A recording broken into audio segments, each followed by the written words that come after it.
Story 1. This happened when I was a manager at a pizza delivery store in my town. You know which one? The good one. Let me tell you just a little bit about my town. It is tiny. It used to be called a city, but in the past few years they changed it to town. I have no idea why, but if that doesn't scream small rural area, I don't know what does. That being said, the store wasn't all that busy compared to other stores. This left us really slow at night, and all the staff we would need was a closing manager and a closing driver from 8 p.m. on. To be honest, closing sucks. Anyone that's worked in food and closed knows that nothing is worse than those late-night customers and the hassle of getting home at 3 a.m. I sure do. But that's one thing about this small-town store I loved. We would die down around 8, and I could slowly close and clean the store with only leaving the essentials until we actually closed at midnight. This was awesome because it allowed the driver and myself to leave as early as 5 minutes past on a fairly regular basis. Anyone that has worked in delivering food knows where to expect tips and where not to expect tips. Your local Section 8 housing is typically a dry spot. If you walk out with 2 quarters, a dime, and a couple pennies, consider yourself lucky. But there is something very special about our local Section 8. That is the complex police.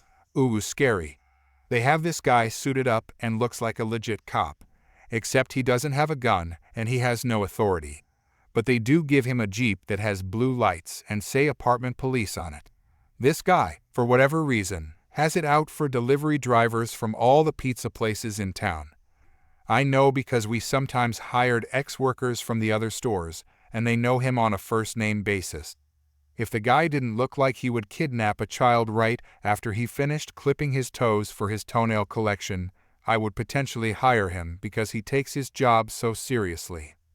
The Section 8 driveway has a few speed bumps as well as posted 5 miles per hour signs that are handwritten, I think by our cop. My main full-time driver gives me a call in the middle of the shift one day and says that the guy has pulled him over for speeding in the complex. My driver says the police want to talk to the manager, so I get on the phone with him, and he tells me that I need to come to the complex and talk with him as well as write up my employee. I told him I can't leave the store and you can't detain my driver. He knows I'm right. He told me that if he catches him again, he will call the cops. Okay, rolls eyes. So the day goes on, and the driver and I laugh it off. The next day we are working together again as usual, because most of my workers are students that drive part-time and can't close. So around 8 o'clock we got an order for Section 8. Sure enough, 10 minutes go by, and I'm getting a call. My driver parked in the parking lot to make a delivery, and when he came back out of the apartment, he saw the cop sitting in his car, and they made eye contact. The cop immediately pulls up behind my driver's car and has him blocked in. He said he's detaining him until the real police show up because he's parked without a parking permit. At this point, I think this is a joke because yesterday he may or may not been speeding. The guy definitely does not have a radar gun, but just how mad could this guy be? So I tell my driver to just wait for the cops and talk to them. Maybe a half hour goes by and my driver gets back to the store to report to me what happened. The cops did not write him a speeding ticket, but the cops told the complex police that he could ban him from coming back to the property, even if it's for work.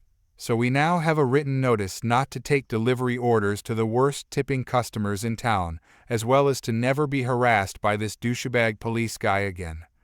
I know I'm lurking on how bad of a guy this complex policeman was, but just know that the people in the Section 8 housing would always call last minute to order food 5 minutes before closing, and then call back and complain so they could get free credit and use it the next night. All without leaving a tip. This was infuriating because we knew that they were abusing the system as well as wasting our driver's time. On top of all that, we have to take out all the ingredients and use clean dishes to prepare the order and rewash and just do a bunch of extra work, keeping us there for at least another half hour, as well as waiting for the driver to get back from the delivery to add the money to the till to prepare the nightly deposit. All in all, late night orders suck. That being said, with our new permit of duck off early, when my closing driver and I get a call late night from Section 8 to ruin our night. It's, "Oh sorry, your complex police have banned our driver from delivering to YO what's that, you'll just pick it up." Sorry, pickup closes at 10 p.m. Sorry for the inconvenience. Have a nice night. Thanks a lot, officer. Story 2. Almost 30 years ago, my dad retired from the Army, and our family made a life-altering move from the Army barracks to an entirely different county. It was a significant change for all of us, and not one that my sister and I were particularly excited about. She had just started secondary school and didn't want to leave her friends behind, and I simply despised the idea of moving again. But such was the life of an Army family. If you're not familiar with the British Army, soldiers were often posted to various locations, including places like Germany, Switzerland, and Cyprus. Depending on the duration of their deployment, the whole family would sometimes accompany them. By the time I was 8 years old, we had already moved at least 4 times that I could remember. Eventually, we settled into a house the Ministry of Defense MOD had provided for retired soldiers and their families. It was an old soldiers' quarter in a peaceful neighborhood. We embraced this place as our forever home, marking the end of our nomadic lifestyle. About 6 months after we'd moved in, we had some family friends over for dinner. We all gathered in the dining room, reveling in the novelty of having an actual separate room for dining, distinct from the kitchen and living room. It was quite a revelation for me. In attendance were our grandparents, 3 sets of friends, and our family. So many cars parked in our driveway made it unmistakably clear from the outside that the house was not vacant. Our home was bustling with people. As we sat down to enjoy the evening, my dad's eyes suddenly widened in shock. He stared out the dining room window, and I followed his gaze to see what had alarmed him. A woman was casually wandering around our garden. She was inspecting the flowers, peeking into windows, and behaving as if our house was up for sale, checking its metaphorical teeth. What struck me as strange was that she couldn't have just walked down the side of the house to reach the back garden. She would have had to unlock and open 3 gates to get there. Dad, being the retired Army man he was, decided to investigate. He grabbed a couple of his burly mates, G and B, who were also ex-Army and rugby types hard to miss, to accompany him. The woman noticed them but continued to explore our property as if she owned it. Dad, what do you think you're doing? Woman, I'm looking at the garden, she replied, as bald as brass. G and B looked puzzled and then asked, We see that. Why? Dad, what are you doing here? This is my house. Get off my property. Who do you think you are? Woman, she shrugged, unfazed. My son was going to buy this house. I want this house, and I wanted to see what I could do with the garden when he buys it. Dad was taken aback, and his confusion turned to anger. What do you mean, when he buys it? It's not for sale. I live here. Woman, with a dismissive shrug, she said, No, you don't. My son wanted to buy this house. G and B decided it was time to check on the families and call the police, leaving Dad to deal with the woman. Dad, yeah, make sure the kids stay inside. Then, turning to the woman, he demanded, Get the hell off my property now. But the woman was unfazed. She insisted, It's not yours, it's mine. I live here. As this bizarre confrontation unfolded, we had opened the window to hear better, and my mother had completely lost her composure. She went into full mama bear mode, knowing that her 2 children were inside, along with 6 other kids whom she had known their whole lives. She stormed out the door. Mom, get the hell off my property. Get away from my husband. Get away from here. Dad tried to calm her down, but Mom was livid. She shouted, Calm down, love. It's okay. Go inside. I'll get rid of her. The woman, oblivious to the wrath she had incurred, further provoked my mom by calling her a crazy witch. That was the last straw for Dad, who had to physically restrain Mom from confronting the woman. Meanwhile, G and B had successfully called the police, who arrived shortly and escorted the intruding woman off the property. The officer advised Dad to invest in locks for the gates, which only added to Dad's frustration. He explained, in no uncertain terms, to the police officers that the woman had to unlock several gates to get in. As the police officers led the woman to their car, she declared that she would get us out of her house, emphasizing that it was her son's house and that she lived there. But Dad was not having it. He informed the police that he intended to press charges against her. Suddenly, the woman's tone changed. She began backpedaling furiously, claiming that she hadn't meant any of it and that she was very sorry. It was a sudden about-face, and we couldn't believe the audacity of this woman. The police officers, seasoned in dealing with such situations, were unfazed by her change of heart. They made it clear that pressing charges was up to my dad, and they drove the woman away. We were left standing in our garden, still bewildered by the audacious intrusion. Story 3. About 8 years ago or so, I worked at a small regional airport in California. Airports consist of actual staff that runs the airport operations, communications, marketing, etc. And then there's a bunch of staff that is both vendor and airline specific. I was part of the actual airport staff and was brought on as part of the communications team. This airport was old. I'm talking grandfathered in to being able to continue operating even with runways that were too close to the runways. Old. Which means we weren't exactly a hip, high-tech place to work. You largely had people in positions who had been in them for 10-20 plus years already. Staff was mostly late career senior management with a reasonably small amount of support staff of younger blood. We were small enough that HR was actually off-site and handled by the larger corporation that owned the airport in Florida. I had been working there for about 9 months when my husband got into a motorcycle accident.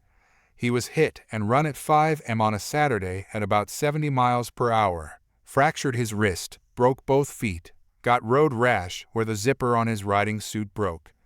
Oh, and his boots had popped off. They were ankle high, but were lace-ups, not the fancy moto boots, so he had shaved off part of his foot to the bone. Sorry to be gross, but it's important to note here, he was not going to be walking for 3+ months, and he was going to need at-home care for a while. So I burned sick time as much as possible in that initial week and set up a meeting with my boss to talk about options.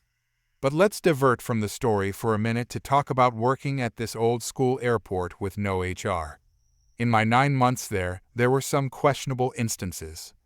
One time, I had left 2 hours early for a personal matter, and my pay was docked 2 hours from my vacation accruals. Except here's the thing, I was a salaried employee and California has strict laws about what this means. The company had no policies that stated time would be deducted this way. I had to contact our HR in Florida, who confirmed this was not kosher to do, and it apparently resulted in payroll having to reverse a lot of docked pay.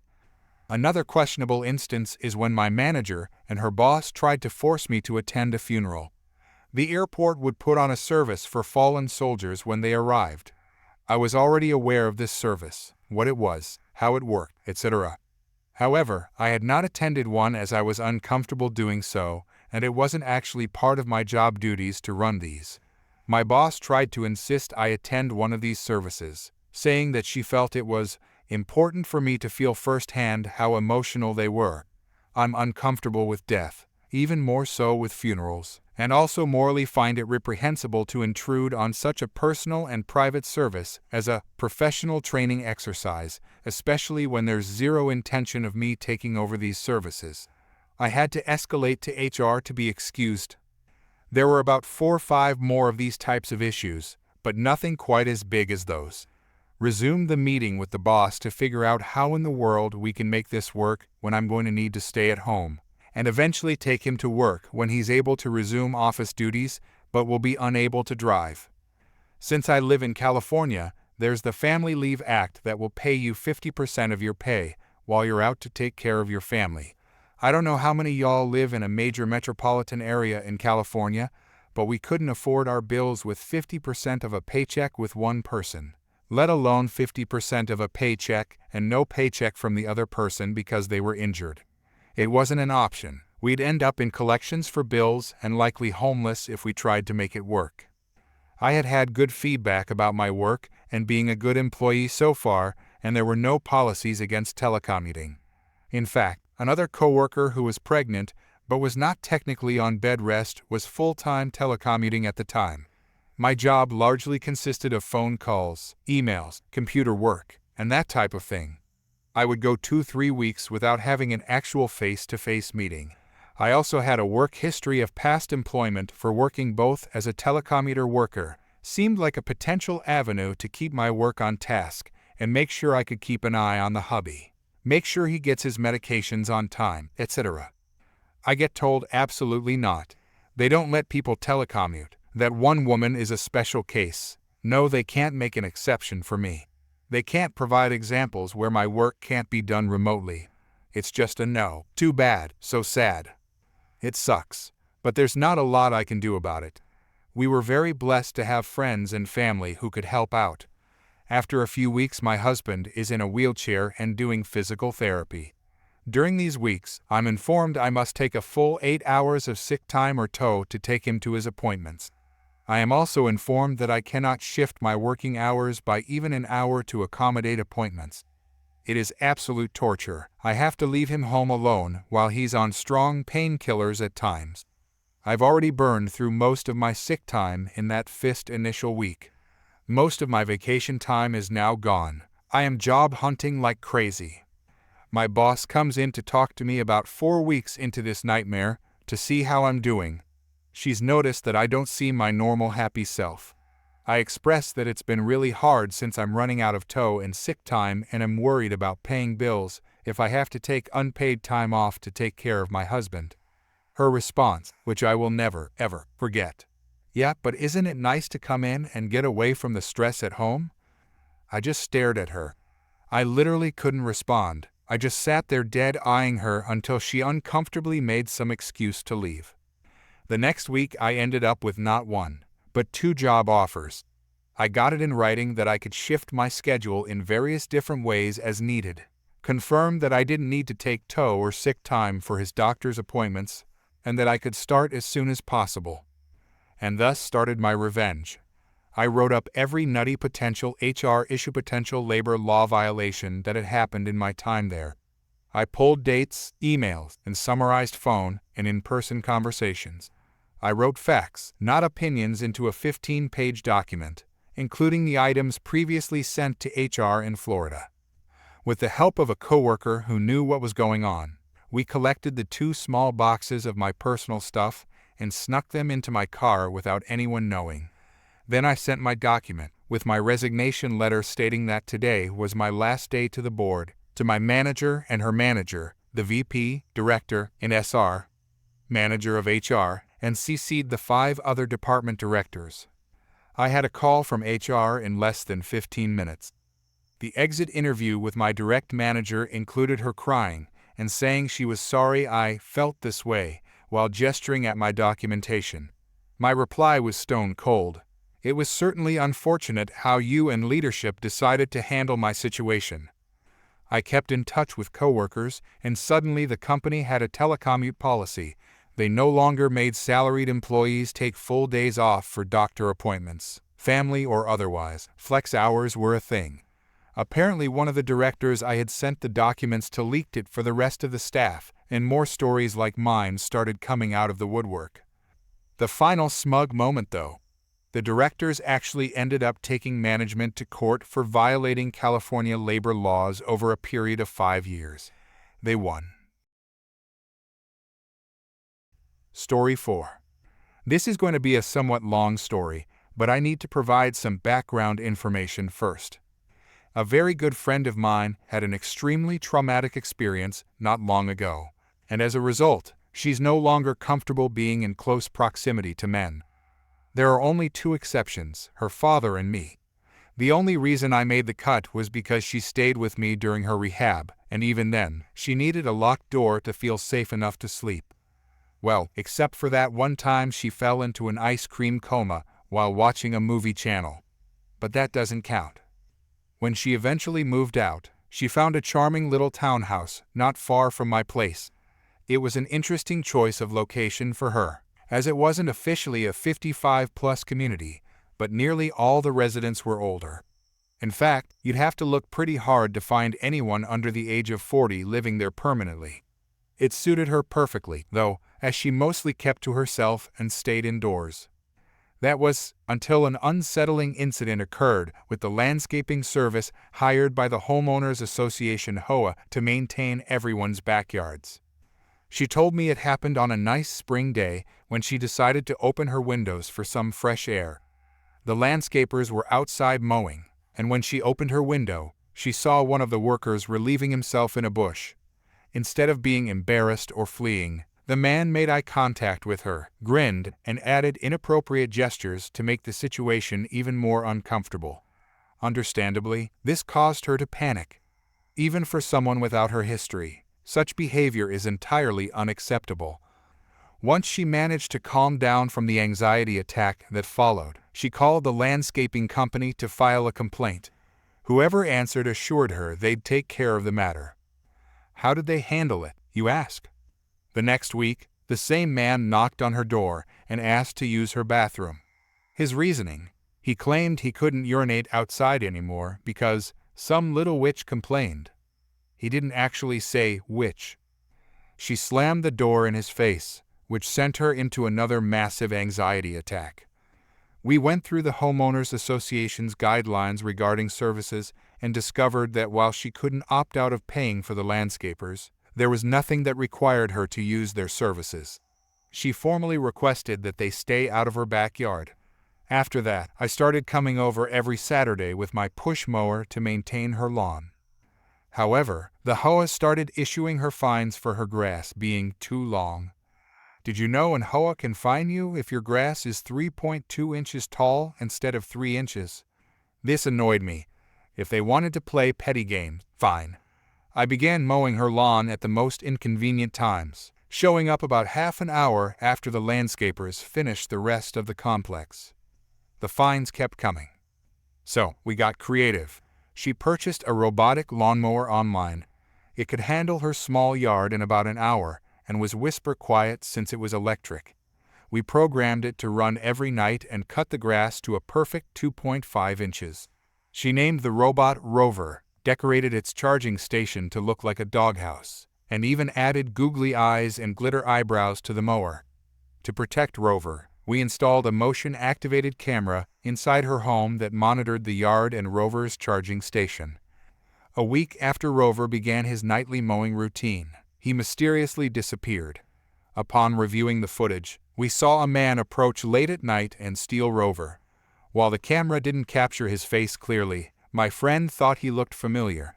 Searching the complex's dumpster, I found plastic shards that matched Rover's casing. The complex had a security camera pointed at the dumpster, so we emailed the HOA requesting footage from the night of the theft. Unsurprisingly, we received no response. Clearly, the situation wasn't going to resolve itself. Several years ago, I had a legal issue and was introduced to a corporate lawyer by my boss. She's brilliant at her job, though she openly admits she dislikes it. To keep her conscience intact, she occasionally takes personal cases on the side. This woman is someone you do not cross. When I asked her for help, she made room in her schedule and listened to the details. During our consultation, I mostly played with a Newton's cradle on her desk, while the grown-ups talked. Afterward, my friend looked shaken and said, "She said she'd be delighted to handle this. I've never been so scared of someone being happy. How do you even know someone like that?" I just grinned. She's the best, isn't she? The legal process took time. From what I understand, the lawyer sued both the HOA board and the landscaping company. She requested an excessive amount of damages, froze the fines, and demanded a mountain of documentation: financial records, emails, text messages, and even the security footage they had ignored. Eventually, we attended a meeting with the HOA board, the landscaping company's owner, and their respective lawyers. This was meant to determine whether they could settle or needed a trial. On our side of the table were my friend, our lawyer, and me as emotional support. On the other side were 5 board members, 2 lawyers, and the landscaping company's owner. Most of the board members seemed confused and grumpy, while the owner looked furious. Our lawyer started the meeting by calmly stating, "By the end of this meeting, the board will need to elect a new treasurer and ensure all future contracts follow proper bidding procedures." The current treasurer will provide compensation for my client's emotional distress and lost property. The landscaping company will cease its operations for this complex, and the owner's son will stay at least a mile away from my client. Or we can go to trial. Her smile sent shivers down my spine. They didn't even try to fight back. It turned out the treasurer had hired his brother-in-law's company without proper approval. The predatory landscaper was the owner's son, which explained his behavior. We even had footage of him destroying Rover and dumping the remains. Though criminal charges were discussed, my friend chose not to pursue them. She simply wanted the ordeal to end. In the end, the case didn't go to trial. My friend received compensation, and she has since moved to a new, undisclosed location. While I can't share a picture of Rover due to privacy concerns, I hope this story serves as a reminder. Sometimes, even the smallest acts of pettiness can spark meaningful change. Story 5. A couple of months ago, I had an encounter with a self-appointed enforcer in my neighborhood. Let's call her Linda. To set the stage, I don't live in a community governed by a homeowners association, but Linda likes to act as though we all do. She's the type of person who leaves passive-aggressive notes on cars, knocks on doors to complain about lawn heights, and calls the city to report violations that don't actually exist. The issue began because I parked my car on the street in front of my house. This is entirely legal, and I've been doing it for years without any problems. However, Linda decided that my car was an unwelcome sight. One day, I found a note tucked under my windshield wiper that read, "This is not a parking lot. Park in your driveway like a respectful neighbor. Don't make me involve the city." It irritated me, but I chose to let it go and continued parking as I always had. That, of course, didn't sit well with Linda. Soon enough, she confronted me directly. "Linda, I've told you before, parking on the street is inconsiderate. You have a driveway, use it." Me. "It's legal to park here, and I'm not blocking anything." Linda. "It doesn't matter. It's unattractive and makes the neighborhood look bad. Park in your driveway, or I'll report you." At that point, I decided to comply, but in the most literal way possible. If she wanted me to park in my driveway, I would park in my driveway, following every single rule to the letter. Here's the thing, my driveway is quite small. Parking my car in it means it completely blocks the sidewalk. According to city ordinances, it's technically against the rules to obstruct the sidewalk. So, the next day, I carefully parked my car in my driveway, perfectly centered, knowing it blocked the sidewalk. It didn't take long for Linda to notice. She stormed up to my door, visibly upset. "Linda, you can't block the sidewalk. That's illegal." Me. "Oh, I thought you wanted me to park in my driveway." Linda. "Not like that. Park properly." Me. "There's no way to park in my driveway without blocking the sidewalk. I guess I'll have to go back to parking on the street." Her reaction was priceless. She stammered for a moment before storming off. Believing this would be the end of it, I returned to parking my car on the street. However, Linda wasn't ready to back down. She actually contacted the city to report me. A week later, a city inspector came to check the situation. After reviewing everything, he confirmed that my car was legally parked on the street and told me I wasn't violating any rules. Interestingly, he also mentioned that Linda had made multiple complaints about so-called code violations in the neighborhood, and the city officials were becoming frustrated with her actions. For a while after that, Linda seemed to retreat. But just last week, she started parking her car on the street directly in front of my house. Naturally, I decided to respond in kind. I contacted the city and reported her vehicle for being slightly too close to a fire hydrant. As a result, she received a ticket. The satisfaction of seeing her face after that was a perfect reminder that following the rules can sometimes yield the most satisfying outcomes. Story 6. It sounds like you've had quite a journey, not just in terms of personal growth, but also in navigating some intense family dynamics. Let me break it down into sections for clarity, keeping the flow of your story intact and ensuring the tone aligns with your narrative. I'm a 20-year-old college student, and this year has been challenging for me. For 2 quarters, I struggled with poor or failing grades due to a mix of burnout, poor time management, and depression.